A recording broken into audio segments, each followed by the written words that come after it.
ವೃಶ್ಚಿಕ ರಾಶಿಯವರೇ, ನಿಮ್ಮ ಕಣ್ಣೋಟದಲ್ಲಿ ಅದೆಂತಹ ತೀಕ್ಷ್ಣತೆ ಇದೆಯೋ, ನಿಮ್ಮ ಮೌನದ ಹಿಂದೆ ಅಷ್ಟೇ ಭೀಕರವಾದ ಬಿರುಗಾಳಿ ಅಡಗಿದೆ.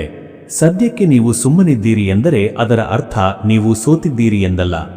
ಬದಲಾಗಿ ಯಾವುದೋ ಒಂದು ದೊಡ್ಡ ಆಕ್ರಮಣಕ್ಕೆ ಸಿದ್ಧತೆ ನಡೆಸುತ್ತಿದ್ದೀರಿ ಎಂಬುದು ನಿಮಗೂ ಗೊತ್ತು. ಈ ಮಾರ್ಚ್ ತಿಂಗಳಲ್ಲಿ ನಿಮ್ಮ ಜೀವನದ ಅತಿ ದೊಡ್ಡ ಗುಟ್ಟೊಂದು ರಟ್ಟಾಗಲಿದೆ.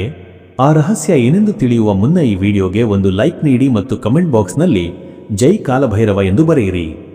ಸದ್ಯ ನಿಮ್ಮ ಪರಿಸ್ಥಿತಿ ಹೇಗಿದೆ ಎಂದರೆ, ನೀವು ಯಾರನ್ನು ನಿಮ್ಮವರೆಂದು ಭಾವಿಸಿ ಬೆನ್ನಿಗೆ ಹಾಕಿಕೊಂಡಿದ್ದೀರೋ ಅವರೇ ಇಂದು ನಿಮ್ಮ ವಿರುದ್ಧ ವಿಷ ಕಾರುತ್ತಿದ್ದಾರೆ. ನೀವು ನಂಬಿದ ಜನರೇ ನಿಮ್ಮ ಮೇಲೆ ಸುಳ್ಳು ಅಪವಾದಗಳನ್ನು ಹೊರಿಸಿ ನಿಮ್ಮ ವ್ಯಕ್ತಿತ್ವಕ್ಕೆ ಧಕ್ಕೆ ತರಲು ಹೊಂಚು ಹಾಕುತ್ತಿದ್ದಾರೆ. ನಾನು ಮಾಡಿದ ಉಪಕಾರ ಯಾರಿಗೂ ನೆನಪಿಲ್ಲವೇ ಎಂದು ನಿಮ್ಮ ಮನಸ್ಸು ದಿನವೂ ಚೀರುತ್ತಿದೆ. ಆದರೆ ನೆನಪಿಡಿ, ಈ ಮಾರ್ಚ್ 16ರ ನಂತರ ಸಮಯದ ಚಕ್ರ ತಿರುಗಲಿದೆ. ನಿಮ್ಮನ್ನು ಮೋಸ ಮಾಡಿದವರು ತಮ್ಮ ತಪ್ಪಿನ ಅರಿವಾಗಿ ನಿಮ್ಮ ಮುಂದೆ ಮಂಡಿಯೂರುವ ಕಾಲ ಹತ್ತಿರದಲ್ಲಿದೆ. ನಿಮ್ಮ ಮೌನವೇ ಈ ತಿಂಗಳು ಶತ್ರುಗಳಿಗೆ ಕೊಡಲಿ ಪೆಟ್ಟಾಗಲಿದೆ.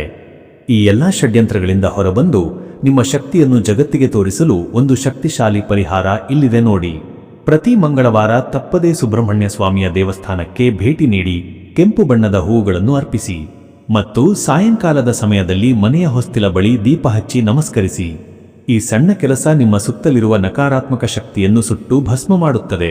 ನಿಮ್ಮ ಆಳ್ವಿಕೆ ಮತ್ತೆ ಆರಂಭವಾಗುವ ಸುಸಮಯ ಈಗ ಎದುರಿಗಿದೆ.